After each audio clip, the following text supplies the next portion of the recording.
Bismillahirrahmanirrahim. Bismillahirrahmanirrahim. Assalamualaikum warahmatullahi wabarakatuh. Bagaimana jika Anda tidak mendapat hak Anda? Ini adalah bab sebagaimana tertera di dalam kitab Imam Al-Bukhari, salah satu kitabnya Al-Adab Al-Mufrad. Sebagaimana datang dari Uqbah bin Amir, tatkala beliau mendatangi Rasulullah, "Ya Rasulullah, kamu telah mengutus kami kepada suatu kaum, tapi kaum tersebut tidak menjamu kami. Maka bagaimana menurut Anda ya Rasulullah yang perlu kami lakukan?" Di masa lalu, dari satu kampung ke kampung yang lainnya, dari desa satu ke desa yang lainnya, tentunya dicapai dengan susah payah. Kendaraan yang serba terbatas, cuaca yang sangat panas, malam harinya sangat dingin, juga didapati banyak binatang buas. Ini kondisi mereka. Makanya menjamu tamu wajib dan wajib. Bahkan Nabi SAW bersabda, "Man kana yu'minu billahi wal yawmil akhir falyukrim dhaifah." Barang siapa yang beriman dengan Allah dan hari akhir, maka muliakanlah tamunya. Ini dalam keadaan sahabat diutus oleh Rasulullah kepada suatu kaum, dalam keadaan kaum ini tidak menjamu. Bagaimana kondisi alam pada waktu itu yang begitu berat, perjalanan begitu melelahkan, tapi tidak dijamu. Maka Rasulullah SAW berkata kepada Uqbah bin Amir, "Khudhu minhum haqqad dhaifi mimma yanbaghi lahum." Hadis ini disahihkan Syalbani dalam Al-Irwa.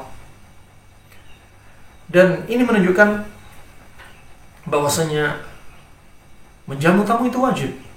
Jikalau tuan rumah tidak mau menjamu tamunya, maka bagi tamu boleh mengambil tanpa seizin tuan rumah yang dengan ma'ruf, mengambil yang sepantasnya bagaimana tuan rumah itu menyajikan atau menghidangkan makanan untuk si tamu. Ini adalah fikih yang diajarkan oleh Nabi SAW.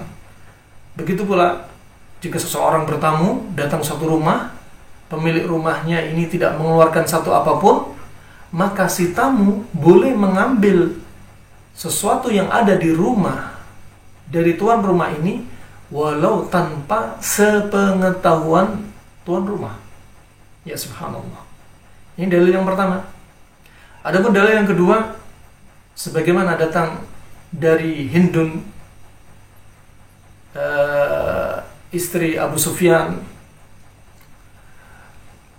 yang datang dalam riwayat yang sahih, bahwasanya Hindun mengeluhkan kepada Rasulullah SAW tentang kondisi suaminya. Hindun datang kepada Rasulullah, yang Rasulullah sebagai hakim bagi mereka di antara para sahabat. Kemudian laporan ini, hukum asalnya seorang wanita membuka aib suaminya itu haram. Tetapi untuk menegakkan keadilan, maka itu tidak mengapa. Dan Hindun datang kepada Rasulullah SAW untuk menegakkan keadilan. Dia khawatir terjerumus dalam satu dosa, dan khawatir suaminya juga terjatuh dalam satu dosa, karena wajib hukumnya menafkahi keluarga. Maka Hindun datang kepada Rasulullah SAW, berkata kepada Rasulullah, "Ya Rasulullah, inna Abu Sufyan rajulun syahih." Ya Rasulullah, Abu Sufyan adalah rajulun syahih, laki-laki yang syahih. Ya. Syahih yaitu syiddatul bukhul, kikirnya amat sangat kikir, di atas derajatnya bakhil. Ya. Kata Hindun, la yu'tini min nafaqah ma yakfini wa yakfi baniya. Dia enggak memberikan nafkah kepada saya, kepada anak saya, enggak cukup. Nafkahnya sedikit ala kadarnya saja. Illa ma akhadtu min malihi bighairi ilmih. Kecuali akhirnya aku mengambil uangnya, hartanya Abu Sufyan tanpa sepengetahuan Abu Sufyan, tanpa sepengetahuan suaminya. Ya, fahal alayya fi dzalika min junah? Kata istrinya, apakah yang demikian ini dosa atasku sebagai seorang istri dari istrinya Abu Sufyan? Maka Rasulullah SAW bersabda, khudhi min malihi bil ma'ruf ma yakfiki wa yakfi banik. Rawahu Muslim dalam kitab Al-Aqdiyah.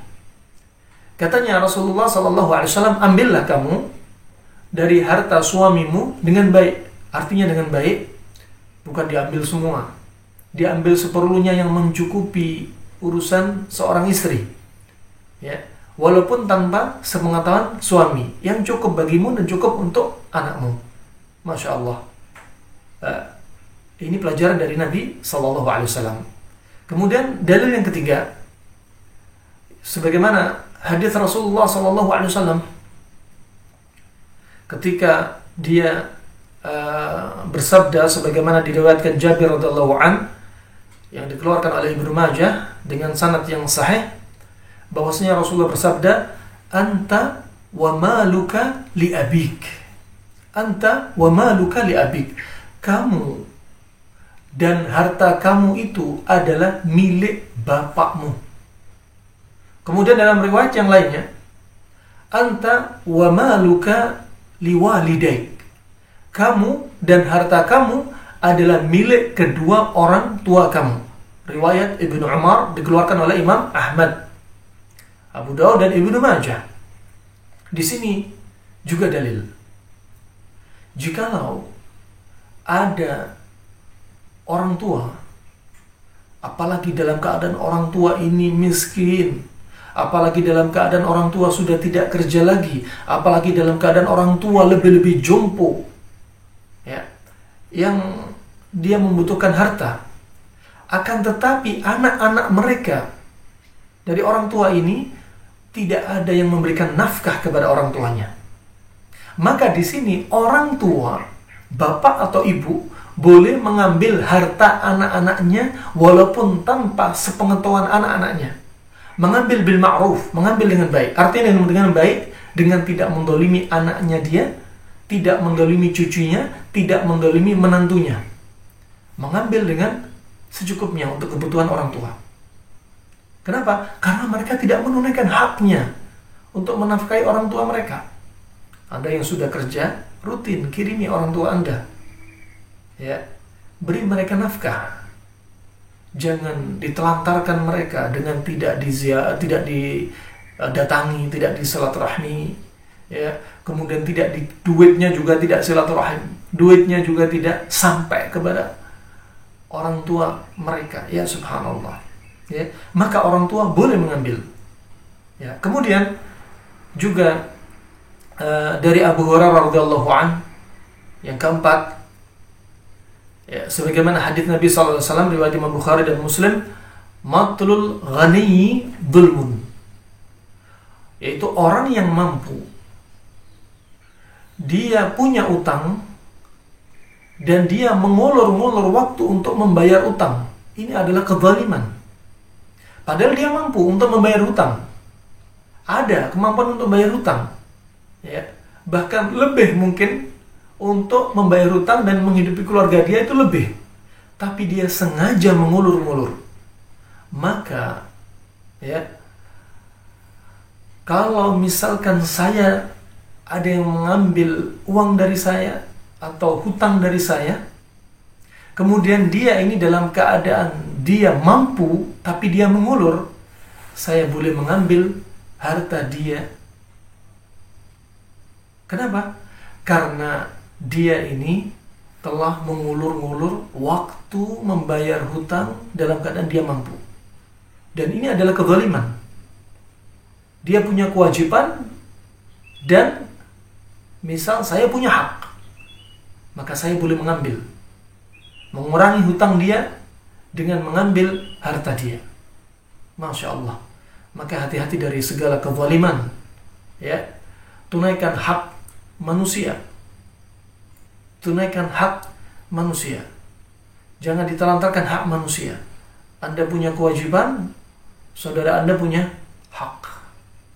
Semoga bermanfaat untuk Islam dan muslimin.